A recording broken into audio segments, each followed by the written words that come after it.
मी सध्या मुंबईच्या वरळी परिसरात आहे आणि इथे तुम्ही पाहता आहात की आज खरं तर काल रात्रीपासूनच जोरदार पावसाला सुरुवात झालेली आहे.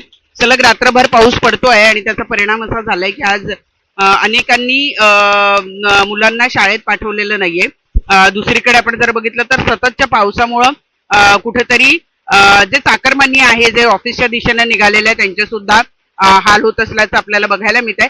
एकूण जर बघितलं तर आता जी माहिती मिळते त्यानुसार अंधेरी सबवे इथं पाणी साचलेलं आहे. तर दुसरीकडे भोईवाडा परिसर जो आहे, परळ आणि भोईवाडा त्या परिसरामध्ये सुद्धा पाणी साचल्याची माहिती मिळते.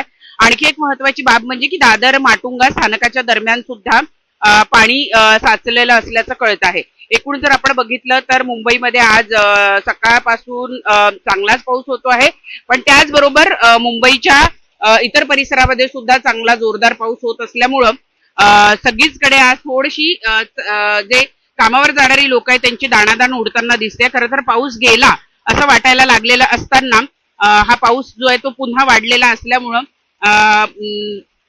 जे चाकरमानी आहे त्यांना नेमकं काय करावं हे कळत नव्हतं. अनेक जण जे आहेत ते सकाळी रेनकोट किंवा छत्र्या न घेता निघालेले होते, परंतु रात्रभर जो पाऊस पडतोय त्या पावसामुळे कुठेतरी दाणादाण उडताना आपल्याला बघायला मिळते. एकूण जर बघितलं तर आता जी माहिती मिळते त्यानुसार बस व्यवस्था सुरळीत आहे, परंतु दादर माटुंगा ट्रॅकच्या दरम्यान पाऊस पडत असल्यामुळे पाणी साचल्याचं कळतंय. तुर्तास तरी लोकल सेवा सुरळीत आहे, परंतु काल रात्रभर मुंबईमध्ये सलग पाऊस कोसळतोय, त्यामुळे कुठेतरी नागरिक जे आहे ते त्रस्त झाले असल्यासारखं दिसून येत आहे. कारण मी जसं म्हणाले की पाऊस गेलाय असं वाटत असताना अचानक हा पाऊस पुन्हा इतका धो पडत असल्यामुळं कुठेतरी एक तारांबळ जी आहे ती मुंबईकरांची आज सकाळी उडताना आपल्याला बघायला मिळत आहे.